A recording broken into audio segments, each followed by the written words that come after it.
श्रीमद् भागवत कथा के अंतर्गत पूज्य स्वामी जी के आने के पूर्व सत्संग के क्रम में सुंदर गौ कथा की चर्चा चल रही है।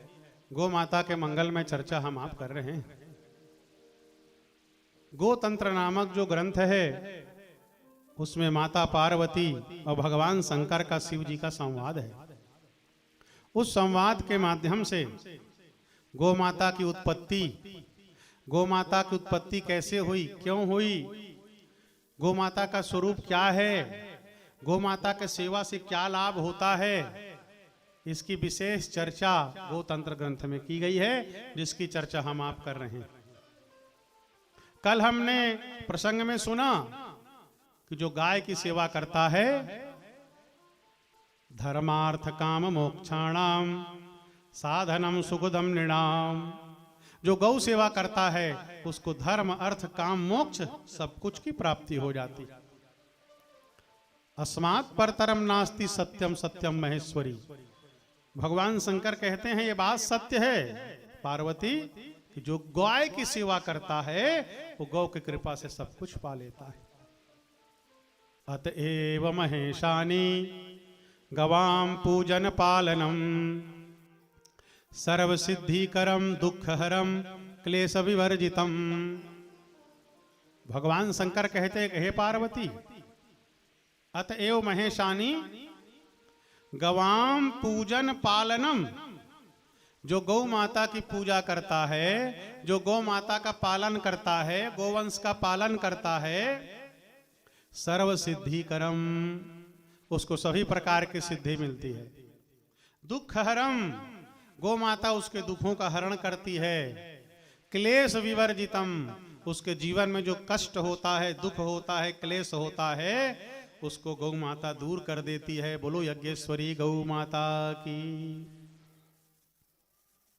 तो भगवान शंकर कहते हैं गाय की क्या करना है, गवाम पूजन पालनम, गाय की पूजा करनी है, गोवंश का पालन करना है, सेवा करना है। अब गाय के पूजा का 7 प्रकार है भैया, यादव भैया, गाय के पूजा का 7 प्रकार है। पहला प्रकार, प्रातः काल उठो और गौ माता का दर्शन करो। तो आपने दर्शन किया, दर्शन करते ही पहली पूजा हो गई। दूसरा, प्रेम से जाके गाय को स्पर्श करो, गाय को छुओ, पीठ को सहलाओ, गले को सहलाओ, तो गाय की स्पर्श सेवा हो गई। गाय को प्रणाम करिए, गाय की सेवा पूजा हो गई। गाय की परिक्रमा कर लीजिए, गाय की पूजा हो गई। गाय को जल पिलाइए, गाय की पूजा हो गई। गाय को चारा खिलाओ, भोजन कराओ, गाय की पूजा हो गई। गाय का पालन करिए, गाय का पालन पोषण करिए, तो गाय का पालन पोषण करना भी गौ माता की पूजा है। और गाय की रक्षा करिए, तन मन धन सब कुछ लगा करके, प्राण सब लगा करके गाय की रक्षा करनी चाहिए। तो गौ माता का दर्शन करना, स्पर्श करना, प्रणाम करना, परिक्रमा करना, जल देना, चारा देना, पालन करना और गौ माता की रक्षा करना, इस 7 प्रकार से गाय की पूजा होती है। भगवान शंकर कह रहे हैं अतएव महेशानी गवाम पूजन पालनम सर्व सिद्धिकरम दुखहरम क्लेश विवर्जितम। गाय के पूजन पालन करने से सारी सिद्धियां हमको मिल जाती हैं, दुख और क्लेश जीवन से दूर होता है। हमारे गौ माता के मंगल में स्वरूप की बहुत बड़ी विशेषता है। क्या है? स्वल्पतोस्या जगद्धात्री गोरूपा ही स्वभावता ददाति विपुलान भोगान मोक्षम चैव न संशयः। हमारी गाय कैसी हैं? स्वल्पतोस्या जगद्धात्री, वो जगत जननी गौ माता, वो यज्ञेश्वरी गौ माता स्वल्पतोस्या हैं।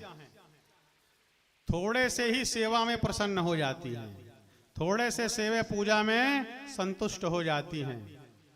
कैसी है गौ माता भैया? थोड़े से सेवा कर लो तो संतुष्ट हो जाती है, थोड़े से सेवा में प्रसन्न हो जाती है। स्वल्प तोष्या जगत धात्री गौरूपा ही स्वभावता। ये हमारी जगन माता गौ माता, यज्ञेश्वरी गौ माता, जो सारे जगत को धारण करने वाली है गौ माता, जगत धात्री है। गौ माता का स्वरूप पृथ्वी का भी स्वरूप है। कैसे? आपने भगवान के अवतार की मंगलमयी कथा कल सुनी।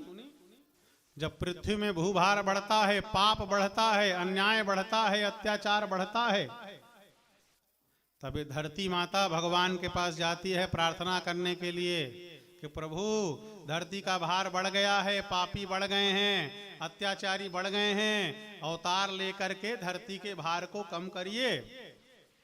तो गाय, ये धरती माता कौन सा रूप बना के जाती है भगवान के पास? गाय का रूप बना करके ये धरती माता भगवान के पास जाती है। संग गोतनुधारी भूमि विचारी, गाय का धारण करती है धरती माता, गाय का रूप लेकर के भगवान के पास जाकर के प्रार्थना करती है। तो धरती और गाय में कोई अंतर नहीं है, गौ माता और पार्वती दुर्गा मैया में कोई अंतर नहीं है। और जितने भी देवी देवता हैं वो सब के सब गौ माता के अंदर निवास करते हैं। गौ माता के गोबर में लक्ष्मी बसती है, गोमये वसते लक्ष्मी। गौ माता के मूत्र में मां गंगा का निवास होता है। गौ माता का जो चरण रज होता है उसमें भी गंगा जी का निवास होता है। कोई भी स्थान हो भगवान का पूजन करना हो तो कोई भी स्थान भगवान के पूजन के लायक कैसे बनता है? जब तक गोबर से नहीं लीपोगे वो स्थान पवित्र नहीं होगा, भगवान के पूजा के लायक नहीं बनेगा।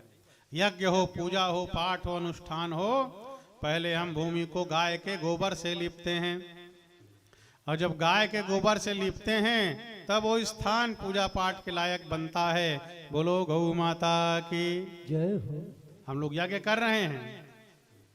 अरे जीवन है, ऊंचा नीचा होता रहता है, कुछ न कुछ पाप ताप होता ही रहता है, पुण्य को करना पड़ता है, पाप होता रहता है। हम यज्ञ करने के लायक कैसे बनते हैं? गौ माता कृपा से।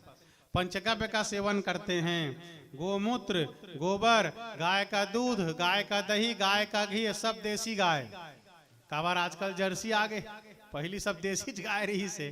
तो वेद लक्षणा देसी गाय है, उसका गोमूत्र, गोबर, दूध, दही, घी, इसको मिला करके पंचगव्य का पान करते हैं, तब हम भागवत सुनने के लायक बनते हैं, तब हम यज्ञ करने के लायक बनते हैं, तब हम अनुष्ठान आदि करने के लायक बनते हैं। तो हमको यज्ञ करने के लायक कौन बनाती है? गौ माता। वो यज्ञेश्वरी गौ माता है। तो ये धरती गाय का स्वरूप है। इसलिए देखना है आप, जितने ही हम गाय को कष्ट देते हैं उतना ही धरती को कष्ट होता है, और धरती में रहने वाले, निवास करने वाले लोगों को भी उतना ही कष्ट होता है। एक बात, एक प्रश्न विचार के लिए आपके पास रख रहा हूं, सोच के बताओ। ये जरूरी नहीं है मैं कहा था मोर बात सही होए, बोला विचार करना, सोचना। आज से लगभग भैया 20-25 साल पहली सब घर गाय रहीस के नहीं, तोर घर मोर घर सब घर गाय रहीस। हमर गरीबी स्थिति रहता, अमीरी स्थिति रहता, हमर लक्ष्मी, हमर गौ माता हमर संग में रहीस के नहीं। आओ 25 साल पहली विचार करो, जब घर घर गाय रही से अपन हाथ से गोबर उठाते रहे, महू उठाए, हाथ से गोबर उठाए हो, सानी बनाए हो, कोठा साफ करे हो, गाय के चारा दे। तो 25 साल पहली सब जन गाय के सेवा में लगे रहें, गोबर उठात रहें, साफ करत रहें, गोमूत्र साफ करत रहें। यही गोठाला साफ करे के बहाना गाय के मूत्र के सुगंध अंदर जावे, गोबर के सुगंध अंदर जावे। तब 25 साल पहली सब गाय से जुड़े रहें, गौ सेवा से जुड़े रहें, गाय सेवा करत रहें। तो कतका घर घर में सुगर और बीपी के मरीज रहीस भैया। सब जन गाय के सेवा से पूरा परिवार जुड़े रहत रहें। तो कतका सुगर बीपी के मरीज घर में रहीस, विचार कर लो।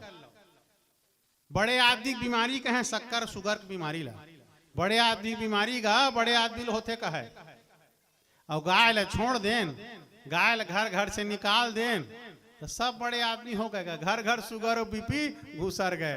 बोलो गौ माता की। एले विचार करना, गाय से जुड़े रहे तो कतका स्वस्थ रहे, पैसा कम रहे ज्यादा रहे, घर में सुख रही से, घर में शांति रही से, घर में आनंद रही से, और कभू घर ला छोड़ के नहीं जाते हैं। काबर लक्ष्मी है अकेला नहीं छोड़न, तो चोरी चमारी घलो ना हो। गाय के बहाना घर में 2-4 ही रहते रहे। अतएव महेशानी गवाम पूजन पालनम सर्व सिद्धि करम दुख हरम क्लेश विवर्जितम। जो गाय का सेवा करता है ना, सिद्धि ऐसे ही मिलती। अब तक कभी महाराज वो गाय की सेवा करथन तो उड़ा के नहीं देखतन, पानी ऊपर नहीं चलतन, कैसन सिद्धि है। तो जीवन का सबसे बड़ा सुख क्या है? प्रथम सुख निरोगी काया, पहला सुख है स्वस्थ शरीर। यही सिद्धि है कि स्वस्थ रहो, मस्त रहो। आज कतको पैसा कमा लेगा, एक हम अस्पताल गए 50,000, 1 लाख, 2 लाख पता नहीं चले।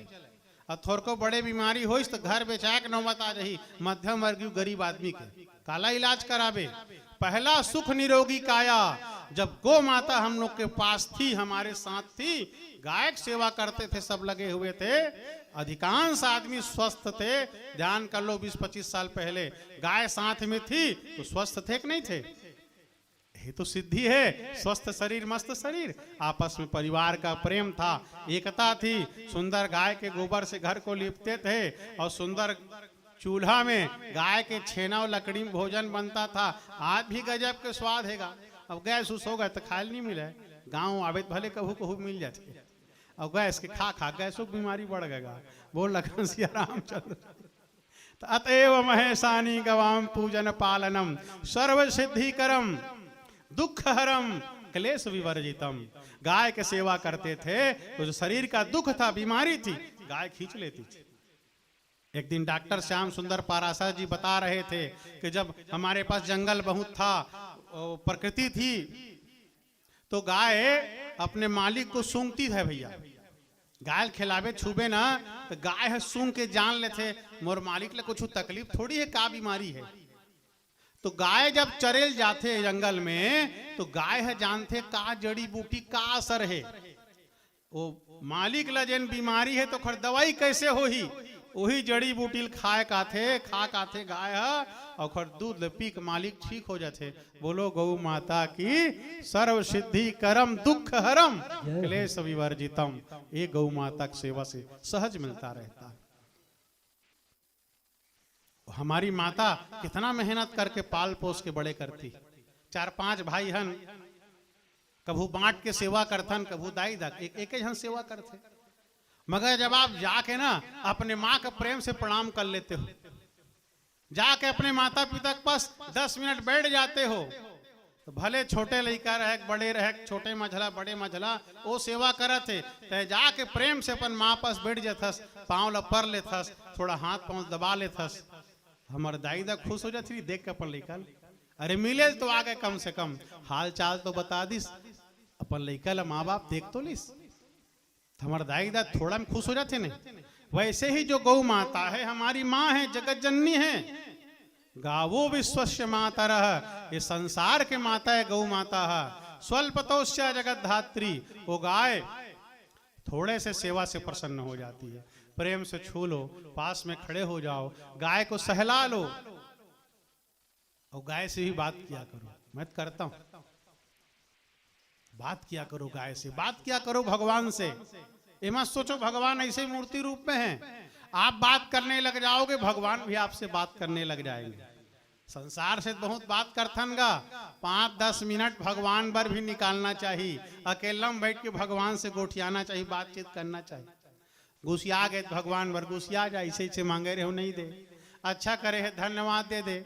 घर ले निकल के कहूँ जात हस तो भगवान ला बता के जा, गोपाल जी ला बाजार जावत हूँ 1-2 घंटा माहूँ, तो लगोरी बता के आवत है। आगे तो फिर बता बाजार ले आ गए हो, कुछ संबंध बना के रखे तो गा लैकन बता के जाते नहीं हमला बाजार जात होगा, आ गए होगा, देरी हो ही कहीबे। तो भगवान से भी संबंध बना के रखो, गौ माता से भी संबंध बना के रखो, तो ही मोहि नाते अनेक मनियत जो भावे। प्रेम का संबंध है, भगवान से ही बात किया करो, भगवान से भी चर्चा किया करो, देखना बहुत अच्छा लगेगा। हमारी गौ माता कैसी हैं? स्वल्पतोष्या जगत धात्री, बड़े कम सेवा में गौ माता प्रसन्न हो जाती। खड़े हो जाते हो, स्पर्श कर लेते हो, प्रणाम कर लेते हो, थोड़ा सा पानी पिला देते हो, गाय को चारा दे देते हो, हमारी गौ माता प्रसन्न हो जाती। ददाति विपुलान भोगान मोक्षम चैव न संशयः। जो गाय का सेवा करता है हमारी गौ माता प्रसन्न होकर के ददाति विपुलान भोगान, जो आपको भोग्य पदार्थ चाहिए, जो सुख चाहिए, वो सब गौ माता हमको आपको देती है। समझ में आते कि नहीं अलग बातें समझे लगते हो। मोक्षम चैव न संशयः, और प्रेम से मन लगा के गौ माता के स्वरूप को समझ करके कि जगदम्बा दुर्गा है, ये पार्वती है, ये राधा कृष्ण का शरीर है, गवाम तनु। भगवान कहते हैं कि गाय मेरा शरीर है। हमारे भगवान के श्री विग्रह हैं गौ माता। तो गाय की सेवा करने से मोक्ष भी मिल जाता है, सारे सुख मिल जाते हैं।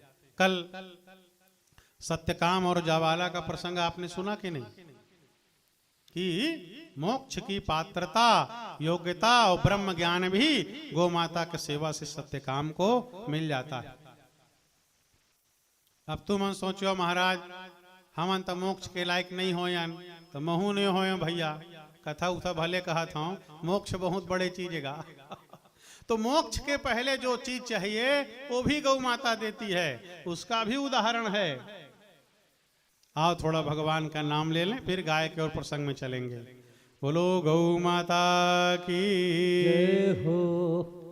गोविंद जय जय, गोपाल जय जय, गोविंद जय जय, गोपाल जय जय, गोविंद जय जय, गोपाल जय जय, गोविंद जय जय, गोपाल जय जय, राधा रमण हरि गोविंद जय जय, राधा रमण हरि गोविंद जय जय, राधा रमण हरि गोविंद जय जय, राधा रमण हरि गोविंद जय जय, गोविंद जय जय, गोपाल जय जय, गोविंद जय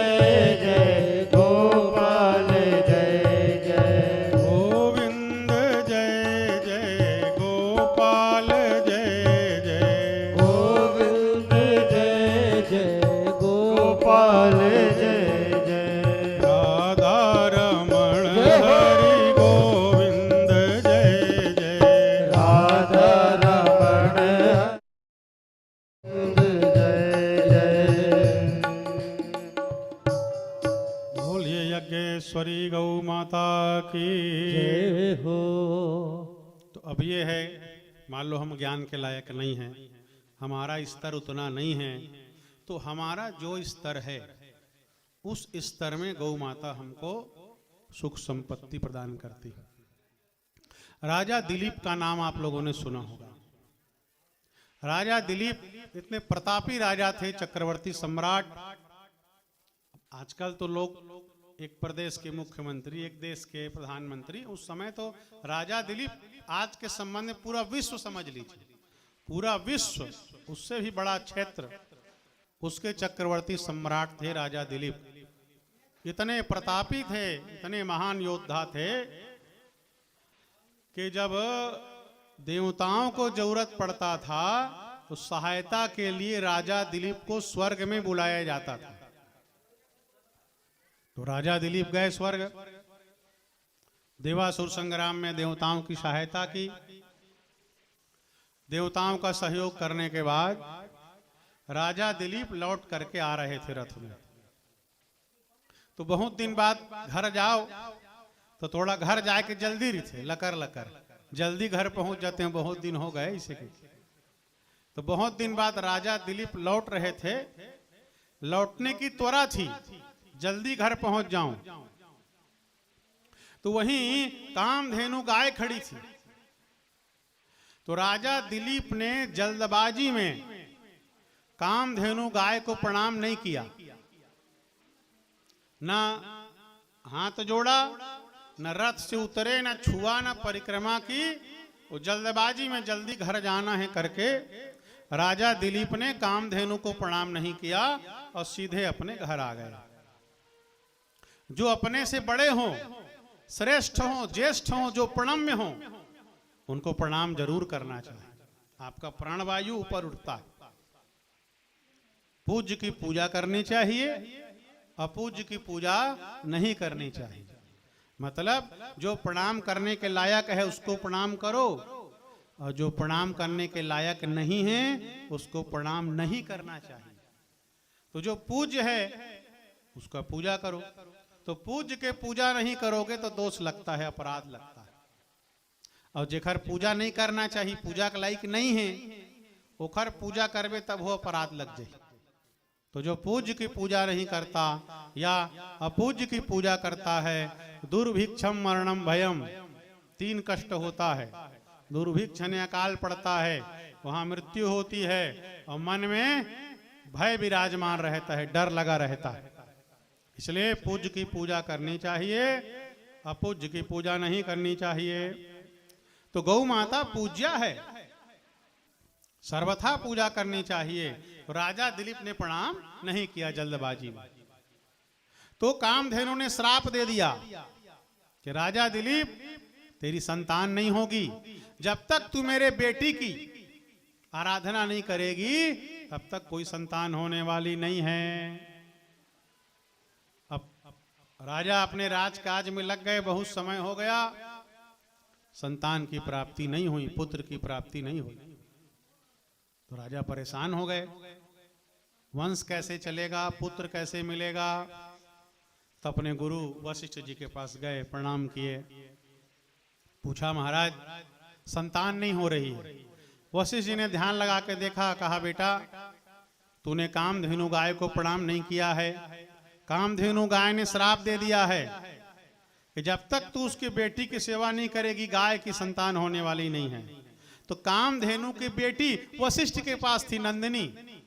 कहा बेटा इसकी सेवा कर, नंदिनी का आशीर्वाद मिलेगा, तेरे संतान हो जाएगी। तो राजा दिलीप और उसकी पत्नी नंदिनी की सेवा करने लगे, दिन रात सेवा करते थे। नंदिनी चल करके जिस रास्ते में जाती थी, तो जहां नंदिनी का खूर का निशान रहता था उसके ऊपर राजा दिलीप पैर नहीं रखते थे। नंदिनी के खाने के बाद खाते थे, नंदिनी के सोने के बाद सोते थे, और नंदिनी के जगने के पहले जग जाते थे। दिन रात सेवा में एक कर दिया राजा दिलीप ने। एक बार थोड़ा सा इधर उधर जंगल देखने लगे, उतने में एक शेर नंदिनी पकड़ लिया। राजा ने देखा नंदिनी सिंह के कब्जे में है, अपना धनुष बाण निकालने का प्रयास किया, राजा दिलीप का हाथ जम गया। तो राजा दिलीप ने कहा, हे सिंह तुम चाहे तो मुझको खा लो, पर मेरी इष्ट मेरी नंदिनी को छोड़ दो। भूखे हो, तुमको भोजन चाहिए, तो मेरे शरीर को खा लो, मेरे मांस को खा लो, मगर नंदिनी गाय को छोड़ दो। शेर बोल पड़ा, कहे राजन तुझको मैं खा लूंगा, तू मर जाएगा। तो तू बेटा पाने के लिए, पुत्र पाने के लिए पूजा कर रहा है, किसको बेटा होगा? तू तो चला जाएगा, तेरा वंश कैसे आगे बढ़ेगा? तू जिंदा रहेगा, एक नंदिनी चली जाएगी तो बहुत सारे गौवंश की सेवा कर लेगा। जो शरीर है सुख का साधन है, धर्म का साधन है, तनु बिनु वेद भजन नहीं बरना। चक्रवर्ती सम्राट दिलीप ने कहा, हे सिंह एक गौ माता का शरीर, एक गाय का श्री विग्रह एक चक्रवर्ती सम्राट से अधिक मूल्यवान है।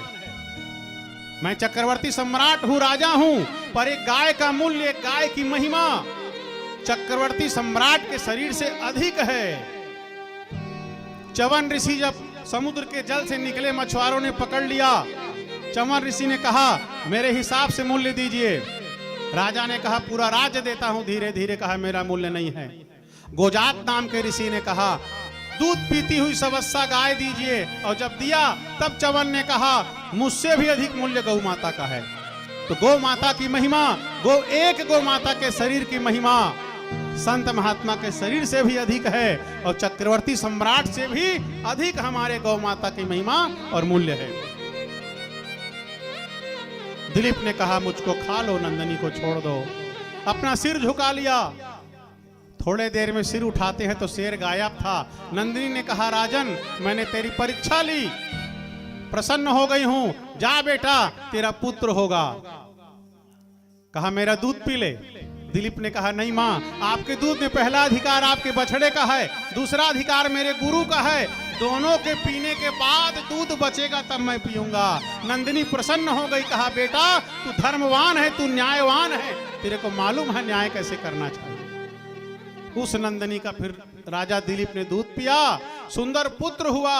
और उसी नंदिनी के कृपा से राजा दिलीप के वंश में आगे चल करके भगवान राम का अवतार हुआ। तो गौ माता वो माता है, संसार का सुख भी देती है और भगवान को भी प्रदान कर देती है। भगवान राम आए हैं राजा दिलीप के वंश में, किसके कारण? गाय के सेवा के कारण, नंदिनी गौ के सेवा के कारण भगवान राम का अवतार हुआ है दिलीप के वंश में। इसलिए हम सबको प्राणपन से जो कुछ चाहिए गाय से मांग लो। हम सबके शरीर से अधिक मूल्य गौ माता का एक शरीर है। चक्रवर्ती सम्राट से भी अधिक मूल्य गौ माता के, एक गौ माता के शरीर का है। संत महापुरुष के शरीर से भी अधिक मूल्य एक गौ माता के शरीर का है। इसलिए धर्म अर्थ काम मोक्ष चाहिए, भगवान की भक्ति चाहिए, कुछ भी चाहिए, हम सबको गौ माता की सेवा करना चाहिए। हम आप सब तन से मन से गौ माता की सेवा करें। इन्हीं भावनाओं के साथ बोलो गौ माता की। पूज्य स्वामी